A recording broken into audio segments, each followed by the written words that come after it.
नमस्कार। मैं 2-3 चीज़ों पे बात करना चाहूँगा। एक तो यही कहना चाहूँगा कि जैसे-जैसे हमारे कोविड के केसेस बढ़ रहे हैं, तो ये बहुत ज़रूरी है कि हम हॉस्पिटल में इन्फेक्शन कंट्रोल प्रैक्टिसेस का भी पूरा प्रोटोकॉल फ़ॉलो करें, क्योंकि ये भी देखा जा रहा है कि सेकेंडरी इन्फेक्शन, चाहे हम बैक्टीरियल इन्फेक्शन की बात करें या फंगल इन्फेक्शन की बात करें, वो भी देखे जा रहे हैं and this is causing more morbidity and mortality. तो चाहे भीड़ की बात हो, चाहे डिसइंफेक्शन की बात हो, चाहे अप्रोप्रिएट बायोमेडिकल वेस्ट की बात हो, that is also something which is very important. एक और जो विषय इम्पॉर्टेंट है इसी में ही इन्फेक्शन के पॉइंट ऑफ व्यू से, वो है जो हम कहते हैं CAM, Covid associated mucormycosis. Mucormycosis एक फंगल इन्फेक्शन है। इसके जो स्पोर्स हैं इस फंगस के, वो मिट्टी में भी पाए जाते हैं, हवा में भी पाए जाते हैं, कुछ हद तक ये कहते हैं कि फूड में भी पाए जाते हैं। लेकिन ये फंगस जो है लो विरुलेंस है, यूजली इन्फेक्शन नहीं करता है। और अगर हम कोविड से पहले की बात करें तब भी ये फंगल इन्फेक्शन देखा जाता था, लेकिन इसकी इंसिडेंस बहुत कम थी और रेयर इन्फेक्शन था।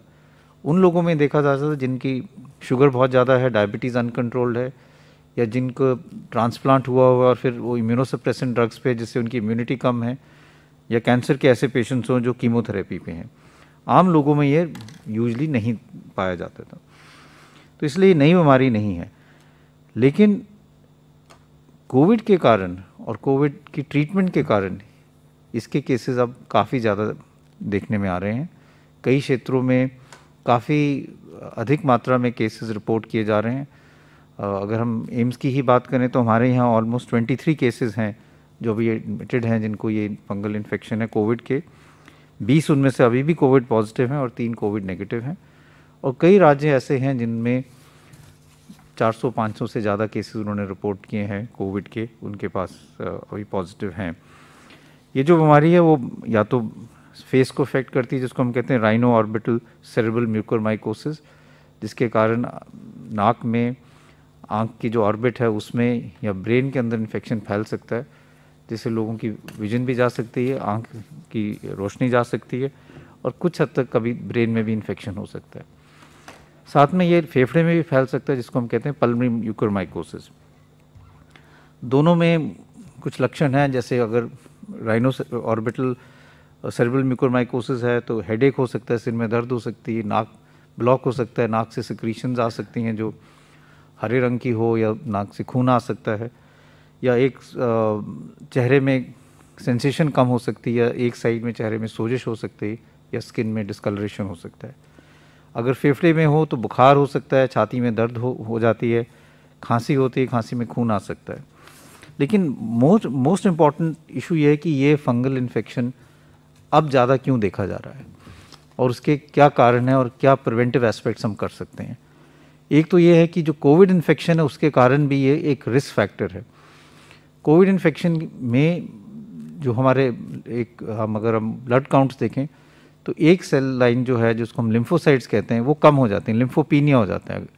तो उसके कारण बॉडी में जो CD4 CD8 सेल्स हैं वो कम होते हैं और उसके कारण अपॉर्चुनिस्टिक इन्फेक्शन, फंगल इन्फेक्शन के चांसेस बढ़ जाते हैं।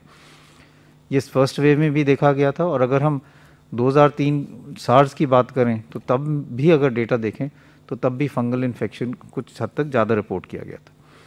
लेकिन इस दफ़ा जब हम इसको ज़्यादा देख रहे हैं उसके कारण दो और हैं। एक कारण ये है कि कई ऐसे पेशेंट्स हैं जिनको डायबिटीज़ है, शुगर की तकलीफ़ है, और अगर वो कंट्रोल ना हो तो उनमें भी ये फंगल इन्फेक्शन के चांसेस ज़्यादा होते हैं।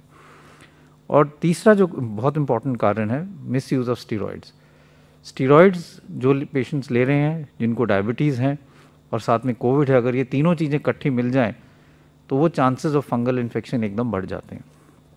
इसलिए इसको रोकने के लिए सबसे पहले तो मिस यूज़ ऑफ स्टीरॉयड जो है वो हमें कम करना पड़ेगा। और जैसे पहले भी कहा था कि जो पेशेंट जिनको माइल्ड डिजीज़ है, जिनको ऑक्सीजन की ज़रूरत नहीं है और जिनको अर्ली स्टेज में जो कोविड इन्फेक्शन है, उनमें स्टीरॉयड्स देने से नुकसान ज़्यादा है, फ़ायदा कोई नहीं है।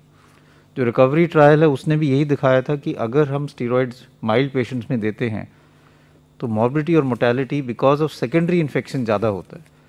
इसलिए अगर किसी को कोविड है और माइल्ड इन्फेक्शन है, बुखार है, सैचुरेशन मेंटेन्ड है, खांसी है, लेकिन और कोई ऐसे लक्षण नहीं है कि ऑक्सीजन कम हो रही है, तो स्टीरॉइड्स नहीं देने चाहिए, क्योंकि उससे आगे जाके फंगल इन्फेक्शन के चांसेस हो सकते हैं, स्पेशली अगर उनको उस व्यक्ति को डायबिटीज़ भी है।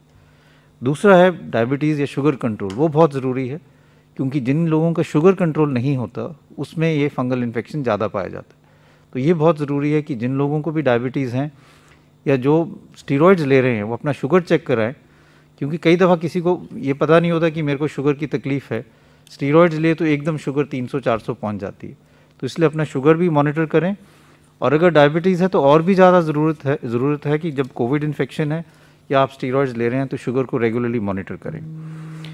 तीसरी चीज़ ये है कि मास्क अपना लगा के रखें। जैसे मैंने कहा, ये स्पोर्स हैं, हवा में भी इसके फंगस हो सकता है। मास्क लगाना ज़रूरी है, स्पेशली अगर आप कोई कंस्ट्रक्शन साइट पे जा रहे हैं जहाँ पे इसके फंगस के चांसेस ज़्यादा हो सकते हैं। तो ये बहुत ज़रूरी चीज़ है कि अगर हम स्टीरॉयड ले रहे हैं तो उसको मिसयूज़ ना करें। दूसरा ये इंपॉर्टेंट चीज़ है, स्टीरॉयड्स का डोज जो है, हाई डोज स्टीरॉयड्स कई दफ़ा दिए जाते हैं, उसका भी कोई फ़ायदा नहीं है। डेटा यही कहता है कि mild to moderate dose steroids are good enough. अगर हम बहुत हाई डोज स्टीरॉयड्स देंगे तो शुगर भी बढ़ेगी, इन्फेक्शन के चांसेस भी बढ़ेंगे। तीसरा ये कि डेटा ये भी शो करता है कि 5 से 10 दिन तक मैक्सिमम स्टीरॉयड्स की ज़रूरत पड़ती है मेजॉरिटी ऑफ कोविड पेशेंट्स में। बहुत लंबे टाइम स्टीरॉयड्स देने से भी sugar control becomes more difficult, और ये जो फंगल इन्फेक्शन है इसके चांसेस भी बढ़ जाते हैं। तो मैं यही कहना चाहूँगा कि इनके केसेस अब ज़्यादा रिपोर्ट किए जा रहे हैं, and we must work aggressively कि हम इसके केसेस कम करें। और दूसरी ये भी इम्पॉर्टेंट चीज़ है कि इसको सस्पेक्ट जल्दी किया जाए, जिससे आगे जाके लॉस ऑफ विजन या और कोई सीरियस इन्फेक्शन ब्रेन में ना हो। तो इसलिए अगर आपको जब भी कोई पेशेंट डिस्चार्ज होता है तो जो मैंने लक्षण बताएं, अगर किसी को कोई भी ऐसे लक्षण हो तो डॉक्टर से ज़रूर संपर्क करें, अपना शुगर कंट्रोल करें, और अपनी स्टीरॉयड्स अगर अननेसेसरी हैं तो उसको बंद करना चाहिए। फाइनली मैं एक ये कहना चाहूँगा कि as part of ongoing activities, क्योंकि हम ये चाह रहे हैं कि Covid management should now reach out to all parts, specially rural India. तो रूरल इंडिया में कोविड मैनेजमेंट के लिए ट्रेनिंग के लिए ministry of health and family welfare और एम्स न्यू दिल्ली ने प्रोग्राम शुरू किए थे 30 अप्रैल से 13 मई तक। मेंटरिंग इंस्टीट्यूट्स के लिए नेशनल सेंटर्स ऑफ एक्सीलेंस जो रीजनल और स्टेट लेवल पे हैं, और उसमें कई चीज़ों पे वेबिनार्स हुए हैं, होम आइसोलेशन पे, मेडिकेशन फॉर होम आइसोलेशन पे, प्लाज्मा पे, ऑक्सीजन पे, वेंटिलेशन और आईसीयू मैनेजमेंट पे, ट्रीटमेंट पे, टेस्टिंग पे भी हुआ है, डायबिटीज़ के मैनेजमेंट पे भी, और एक्सरे के और रेडियोलॉजी पे भी वेबिनार्स हुए हैं।